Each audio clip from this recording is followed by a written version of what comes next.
Hi guys, welcome or welcome back to my channel.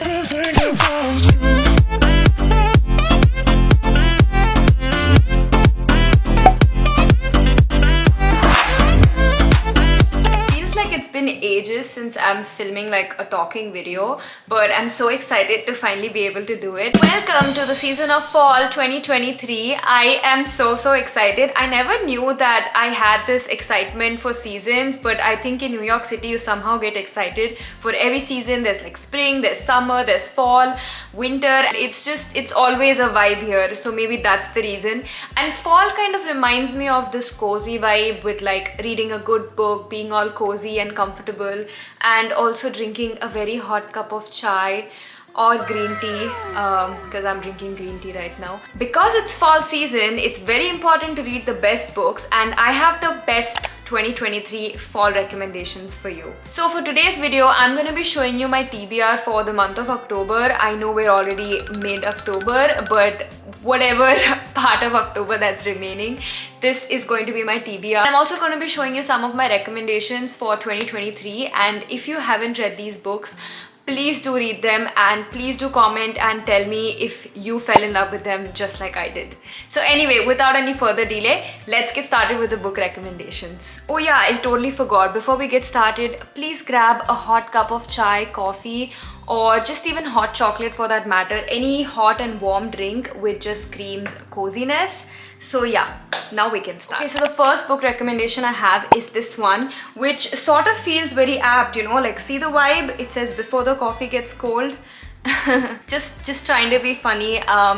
Nobody can relate to my comedy except me. So anyway, so this book is actually a pretty famous TikTok book, and this was originally in Japanese version only, but it got converted to English and other languages just because of its popularity. I will have to say this is one of those comfort books that is not something that you can just read whenever you want to.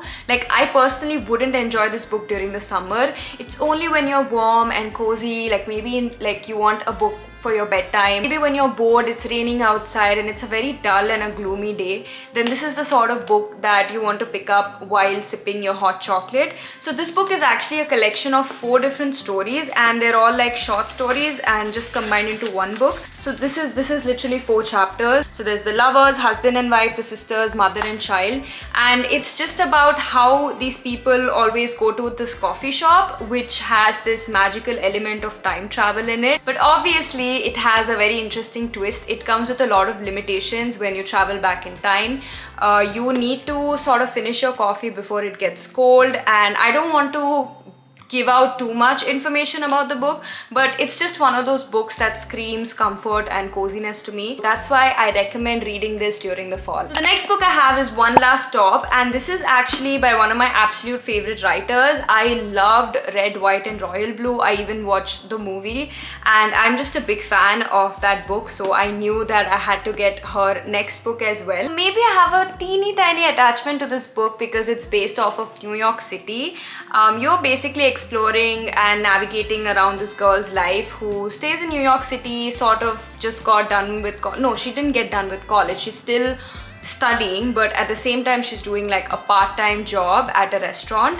So she takes a lot of subway rides, either to study, like go to her college, like attend her classes, or when she is doing her part-time job. And there's this other girl that she sort of meets in the subway, but the twist is she doesn't ever leave the subway. Like, she only meets that girl in the subway. So she then sort of figures out that this girl is actually stuck in the subway for quite some time, and it's not normal to like never leave the subway, not go anywhere, and she's always in that particular art train only. So both of them together sort of try to figure out what's happening, what can they do in order to change that. And of course there is romance, like really amazing, spicy romance for that matter. This book is that perfect romance book that you want to read during the fall. It has again that magical element of time travel. Wow, I just realized I recommended 2 books that have time traveling in them. This is another book. In case you haven't read Red, White and Royal Blue, please read that as well.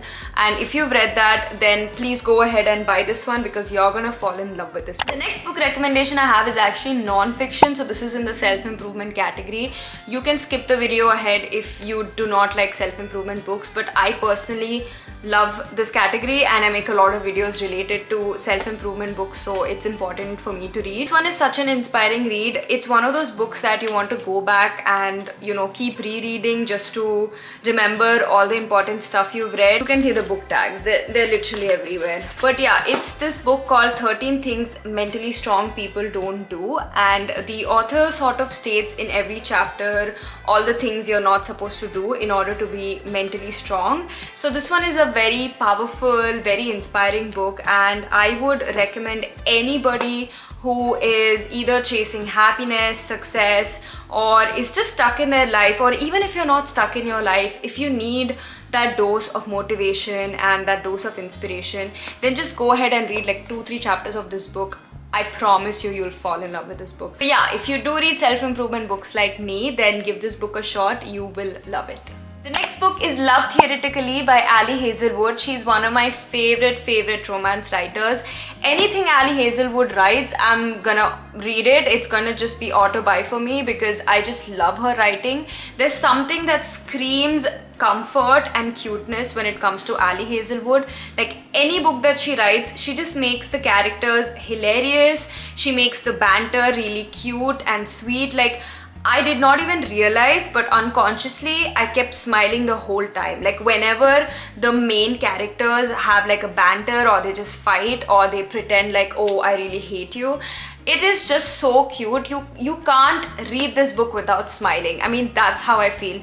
Although I would say Love Hypothesis is my top best favorite book by Ali Hazelwood. This would come second for sure, and this is definitely perfect if you're looking for an amazing book for the fall. This one follows a girl who sort of fake dates a guy, and the main character, or the male love interest, is sort of the fake guy's brother. Wow, I think I'm really bad at description. In short, the main love interest is actually the fake boyfriend's brother, and this is really cute. It's more like an enemies to lovers, but then like a misunderstood trope, not literally enemies to lovers. Yeah, this comes with the academia setting again. It has like a lot of theories, scientific explanations, things like that. A lot more detailed than the Love Hypothesis for sure, but I personally did not get bored reading all of that. It was actually quite interesting because I could relate with a lot of things being an engineer myself. So yeah, Love Theoretically is a definite fall recommended read. Okay, another non-fiction book, and I can never stop recommending this. I think I recommend this book every year, just like how I recommend Atomic Habits by James Clear. Like, I have talked so much about that book that now I am actually refraining myself from talking about that, because I feel like Atomic Habits has become a viral sensation. Every influencer either has the book or talks about the book Atomic Habits. But the new book, which might replace Atomic Habits in my head, is this one by Robert Greene. It's Mastery. This book just gives you practical, realistic, like historical examples even, to show you how you can excel in any field that you want to. So if you want to master any field in your life, and by mastery I mean someone who is above an expert. Like, expert comes even below someone who has mastered something, you know, like absolutely the best in that field. So for that, he gives you all the practical tips. He educates you on how you can reach that level. He gives you examples of people who have reached that level, what exactly they did, and it's just mind-blowing. Like, this sort of knowledge should be given to us in schools. Like, why are these things not taught in schools, you know? Like, that's what I feel whenever I read Robert Greene's books. But anyway, coming to the matter, this is a book that you have to read at least once in your lifetime. I have made so many notes. I'm gonna be putting another video separately where I explain everything I learned from this book, because this video is not enough to tell you everything that I know and everything that I have learned from this book. So yeah, subscribe to my channel if you haven't already, because I will definitely be talking about this book more in detail in my upcoming videos. So these are all the books in my TBR for October. So we're gonna start off with the first one, which is Things We Never Got Over, and this is a book I showed you guys when I was shopping in Target, and it's actually a series, and it's a series that I've been longing to start for quite some time now, but I just haven't.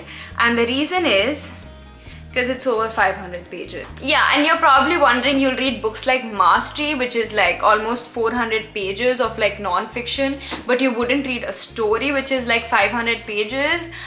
I know, and I know that's bad, which is why I'm promising myself that I'm gonna read this. Still haven't come to that point yet where I can hold my patience for like 400-500 pages.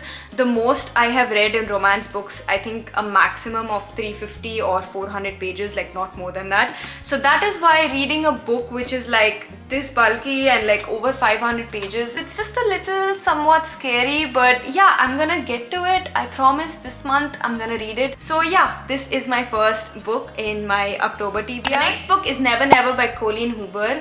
And you're probably laughing right now if you have watched my Colleen Hoover review, because most of her books I have rated 2 stars or 3 stars at the max.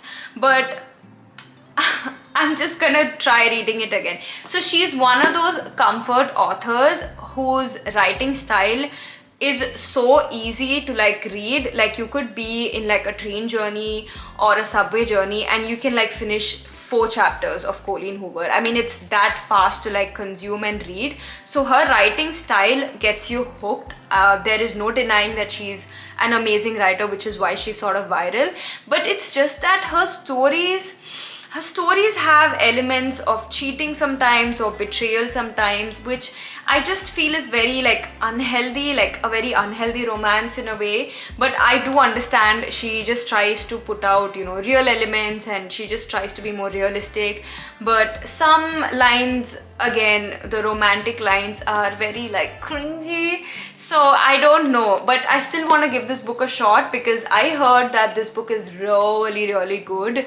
So yeah, we're gonna read this book and I know I'm gonna finish it in a day. Like every Colleen Hoover book I've started, I've always finished it in literally this, like on the same day. So yeah, it's gonna be a fast read, so that's why I hope I like it. Yeah, that's all I can say about this. The next book is this one, which I already started. I finished, I think, like 107 pages, and this is My Year of Rest and Relaxation. So I went to my local bookstore and I was just going through the bestsellers shelf, and this was the one that was at the top. So I thought, you know what, I have to give it a shot. If my local bookstore recommends me, I'm gonna buy that book. And I just bought the book, and so far it's interesting.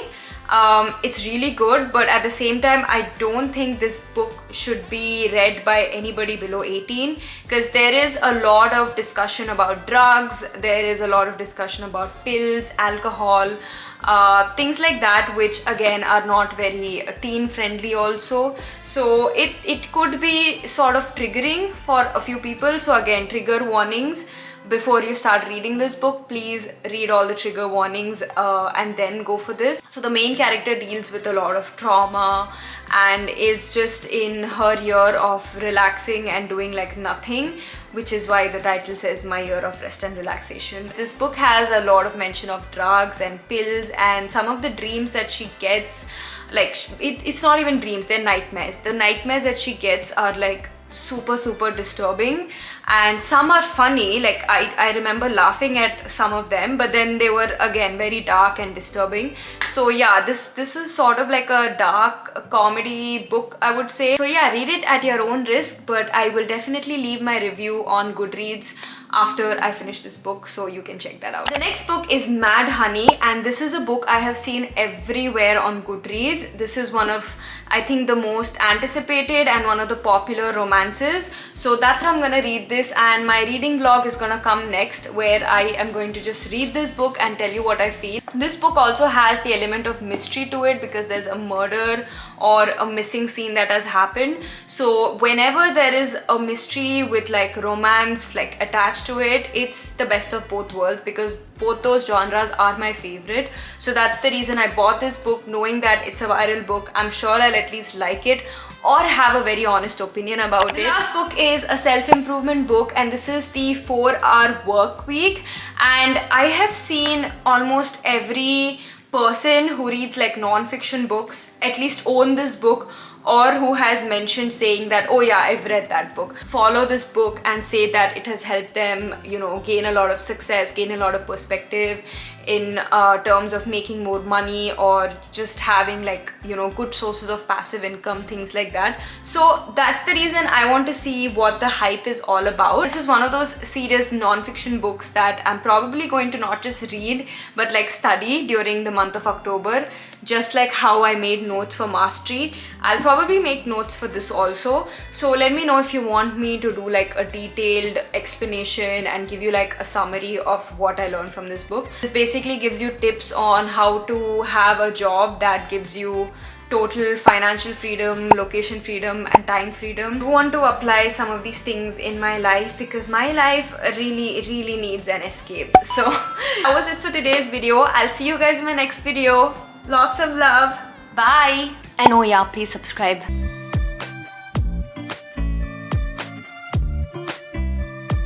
Show you my TBR for the month of October. We start off